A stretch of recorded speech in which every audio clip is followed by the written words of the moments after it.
할렐루야. 오늘도 말씀으로 하루를 여시는 모든 성도님들을 주님의 이름으로 축복합니다. 우리의 삶은 언제나 위태합니다. 죄가 만연하고 죽음과 교만이 판을 칩니다. 그런 우리의 삶에 하나님의 진노가 임하게 됩니다. 그 진노는 우리를 위태로운 삶에서 건져내기 위한 또 사랑의 매의 역할을 하게 됩니다. 하나님의 매를 맞은 자들은 자연스럽게 또 그분을 두려워하고 경외하게 됩니다. 그러나 하나님을 두려워하는 마음이 생겼다고 해서 위태로운 삶 자체가 변화되는 것은 아닙니다. 삶이 안정된 상태로 전환되기 위해서는 무엇보다도 하나님을 의지하는 단계로 더 나아가야 합니다. 삶이 위태로운 상태에 놓인 것은 본질적으로 하나님을 의지하지 않고 그분을 삶의 주인으로 모시지 않았기 때문입니다. 하나님을 확고하게 의지하는 자는 그분이 친히 도움과 방패가 되어주시기 때문에 그 누구도 공격할 수 없는 가장 안정된 삶을 누리게 됩니다. 이것이 하나님을 의지하는 자가 받는 축복인 것이죠. 이러한 은혜를 기대하면서 오늘의 말씀을 함께 읽어보도록 하겠습니다. 오늘의 말씀은 주님을 의지하여라.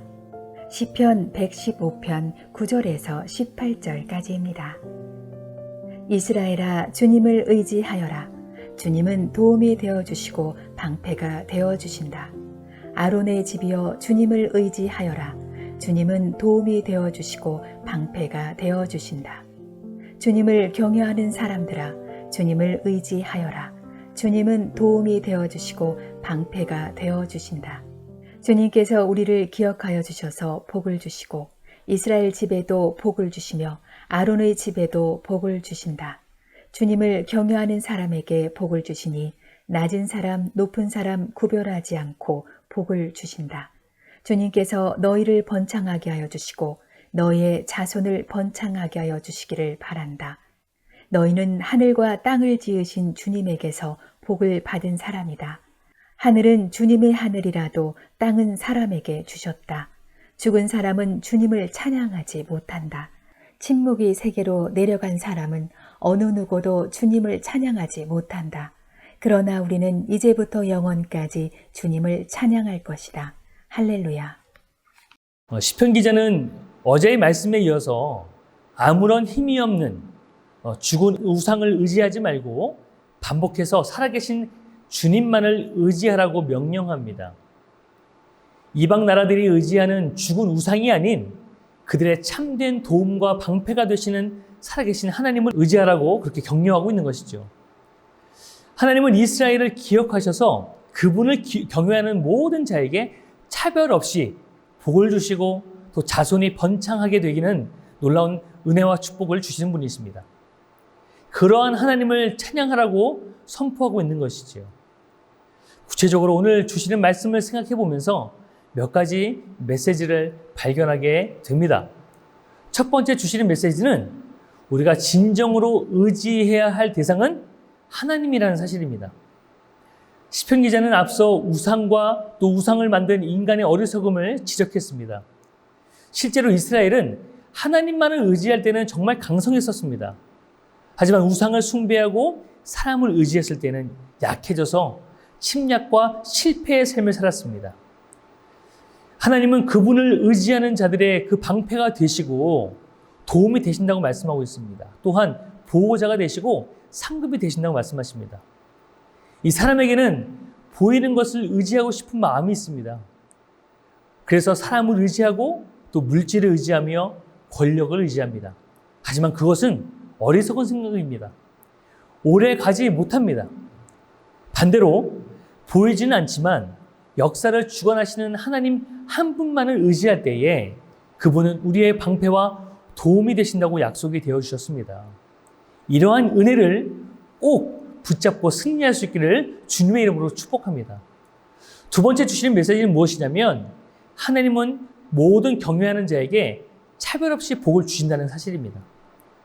하나님은 그분을 의지하는 모든 자에게 형통케 하시며 그들의 필요를 채워주십니다. 사회적 지위나 신분의 차이에 상관없이 누구든지 하나님을 의지하기만 하면 한량없는 복과 은혜를 주십니다. 또 자손들에게 그 복을 대대손손 주신다 약속하고 있습니다. 오늘 본문에는 복을 주신다는 말씀이 4번이나 나옵니다. 하나님께서 복을 주시는 분이심을 강조하고 있는 것이죠. 우리 모두가 또 하나님을 의지함으로 약속하신 복을 다 누릴 수 있는 또 성도님들 다 될 수 있기를 주님의 이름으로 축복합니다. 3번째 주시는 메시지는 인생을 가장 가치 있게 보내는 방법이 하나님을 찬양하며 높이는 것이라는 것을 우리 가운데 보여주고 있습니다. 하나님을 찬양하며 높이는 것, 공술의 공수거, 이런 말이 있습니다.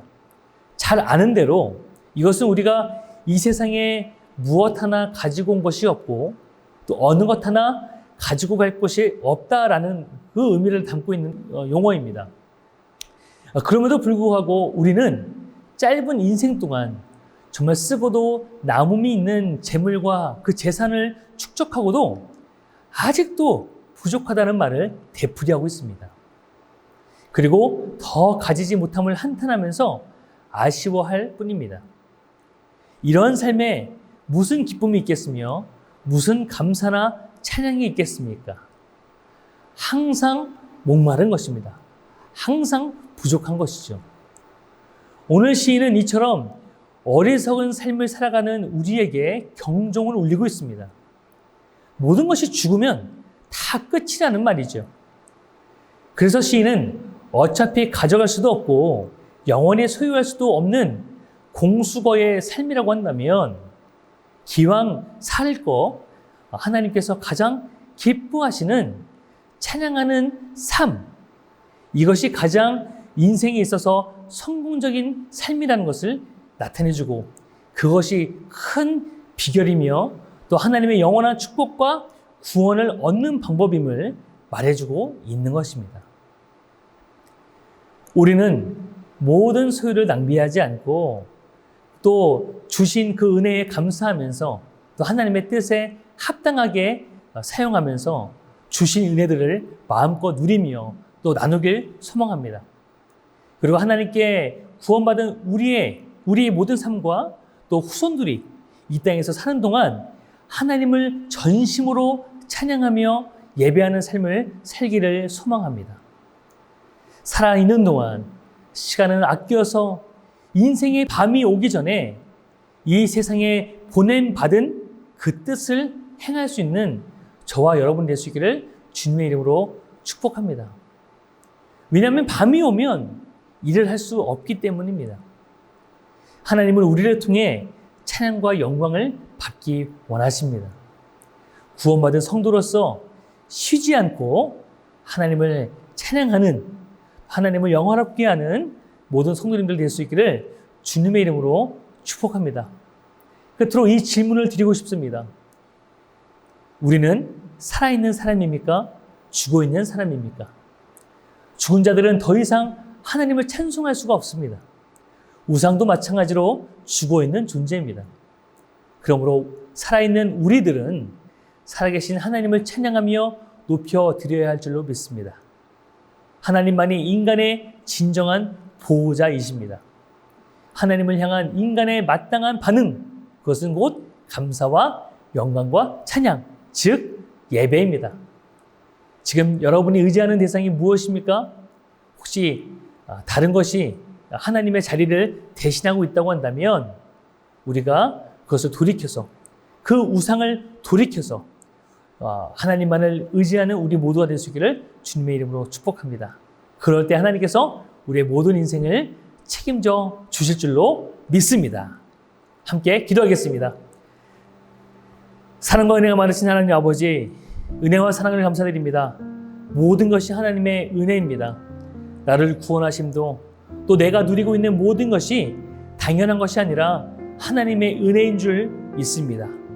그것을 생각하면서 오직 하나님만을 의지하게 하여 주시고 나의 힘과 방패와 요새가 되시는 그 주님만을 의지하는 삶 가운데 하나님 승리하는 우리의 삶이 될 수 있도록 주님 축복하여 주옵소서. 우리가 살아있는 사람으로서 죽은 우상을 의지하지 않게 하여 주시고 오직 살아계신 하나님만을 의지하며 하나님만을 예배하며 하나님을 찬양하며 또 하나님께만 영광이 되어지는 귀한 삶이 될 수 있도록 인도하여 주옵소서. 오늘도 이 말씀을 붙잡고 승리하는 우리 모두가 되기를 소망합니다. 주님께서 함께하여 주시고 동행하여 주시옵소서. 감사드리며 살아계신 예수님의 이름으로 축복하며 기도드립니다. 아멘.